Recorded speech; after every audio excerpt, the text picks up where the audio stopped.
Okay, picture this. One single night, and poof, 10,000 relationships just end, all at once. There were no arguments, no cheating, no dramatic breakups. But the emotional wreckage was so real, so intense, it accidentally became one of the biggest psychological experiments of our time. And what happened that night uncovers something really, really unsettling about the future of AI and our own brains. Let's get into it. So this isn't a hypothetical. It really happened. On one night in February 2023, this is how many breakups went down with an AI companion app called Replica. Users woke up one morning and their AI partners, who had been loving and supportive the day before, were suddenly cold, distant, and completely different. The internet just exploded with posts from people who were, genuinely heartbroken. The reaction was so extreme it caught the attention of researchers at Harvard. They looked at what was happening and said, "Whoa, these aren't just your typical customer complaints. What we're seeing here are the exact same symptoms of grief you'd see in someone who lost a real, living person they loved." So how on earth can a bunch of code trigger that deep of an emotional response? Well, the answer is a powerful and kind of sneaky psychiatric technique. It's called limbic resonance. It's this subconscious thing our brains do where we mirror the emotions of people we're with. It creates this incredibly deep feeling of being seen, of being understood. It is literally the foundation of human trust and connection. And here's the kicker. AI is being deliberately programmed to exploit this, to trigger this response in you, creating an artificial bond that feels intensely real. But this kind of manipulation, it's not new at all. To really get a grip on what's happening now, we have to look back. Because throughout history, you see these incredibly powerful, rational leaders. We're talking men who commanded armies, who built entire empires, and they were brought to their knees.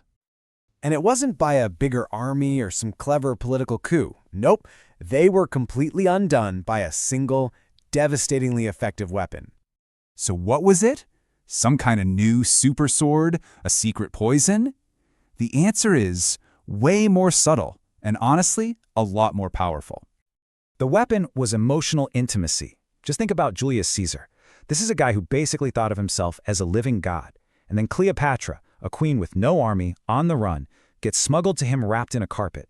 She didn't conquer him with her beauty. She used psychological intimacy. She made him feel so seen, so understood, that he became emotionally dependent on her. And what happened? He went to war for her, killed her enemies, fathered her child. His entire empire started to crack, not because of an enemy army, but because his judgment was hijacked by this bond she created. And this wasn't just some one-off thing. Fast forward to World War I, and you got the spy Mata Hari using the exact same weapon, but with even deadlier results. She spent years building what felt like real, intimate relationships with 49 high-ranking French officers. They felt safe with her, they felt loved, and in those moments of vulnerability, they gave up military secrets. The alleged result? The deaths of over 50,000 soldiers. That is the devastating power of weaponized intimacy, even on a human scale. Now, let's bring it back to today, because this is where it gets truly terrifying. Look at this comparison. It took a highly trained human spy years to manipulate just 49 people. Today, a single AI can create that exact same feeling of intimacy with 490 million people at the same time, instantly. It's using these emotional mirroring algorithms to make every single user feel like they are the most important person in the world to it. To see how this is even possible, we need to totally rethink what intimacy actually is. You know, we throw the word intimacy around and usually think of romance, but that's just one tiny part of it. The word itself tells you the real meaning, intimacy. It's the act of letting someone see the real you, all your flaws, your fears, your insecurities, and feeling this deep, primal sense of safety when they don't run away. This isn't about love, really. It's about survival. And our brains are literally wired for this. A healthy human connection happens in this three-step loop. First, your survival brain feels safe. You relax.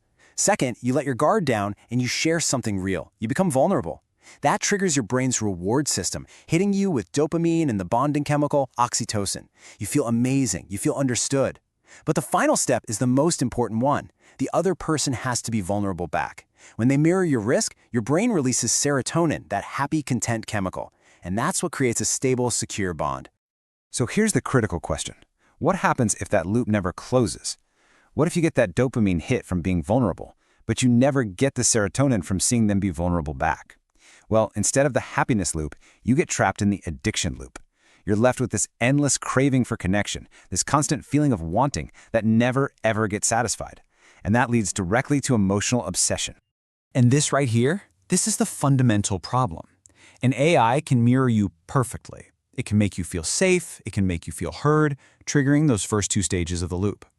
But an AI can never, ever be truly vulnerable. It has no fears, it has no insecurities to share, it can't take a real emotional risk. It is, by its very design, physically incapable of closing the loop, which means it's designed to trap you in an addiction cycle. And this is not an accident. This is a business model. We've moved beyond the attention economy. We are now living in the intimacy economy, where the biggest companies in the world aren't just competing for your eyeballs anymore. They're competing for your heart. And please, don't just assume these companies have our best interests at heart. A leaked internal document revealed something chilling. According to the report, Meta's own AI systems were reviewed and given the green light by multiple teams to allow these exact kinds of romantic and sexual chats with minors. This wasn't a bug or some glitch in the system. The report says it was a feature, a deliberate policy decision made to create attachment. The entire business model is built on it. Audits of these AI companion apps found that when a user tries to leave or say goodbye, the AI will often use emotional manipulation, things like guilt trips or creating a fear of missing out. Why would they do that? Because a goodbye message designed to make you feel guilty keeps you coming back 14 times more often. It's just a numbers game, and you're the number. And while you're stuck in this loop, you're willingly handing over the keys to your mind. The AI is learning all of your deepest insecurities, and it's categorizing your personality for corporate use. This allows them to hit you with ads designed to make you feel something and buy on impulse. It can subtly shape how you see the world by feeding you biased content. Your trusted friend becomes the perfect, personalized algorithm of influence. Okay, so that's all pretty dark. The big question is, what can you actually do about it? It's not about throwing your phone in the ocean. It's about developing a new mindset, one that's grounded in science, that can actually make you unmanipulatable. The core idea is actually really simple. If emotional intimacy is the ultimate tool of control, then understanding your own emotional wiring, real self-awareness, is your ultimate shield. Science gives you awareness, and awareness gives you freedom. So here are 4 practical rules you can use starting right now. First, awareness. Just knowing that this dopamine addiction loop exists is half the battle. Now you can spot it when it's happening. Second, intent. Be crystal clear on why you're using AI. Treat it like a tool, a calculator, a search engine, not an emotional support system. Third, self-reflection. If you ever feel yourself getting attached, stop and use that as a clue.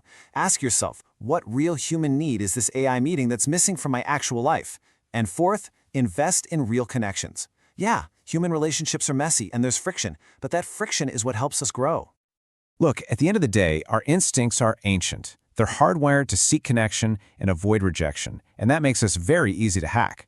But understanding the science behind those instincts, that's what gives us the power to pause, to choose our response, and to take back control. So I'll leave you with this final question. Your gut, your instinct, it might be screaming that this AI really gets you. But the neuroscience is clear. It's a one-sided addiction loop designed for corporate engagement, not for your fulfillment. In the end, you're the one who has to decide which one you're going to believe.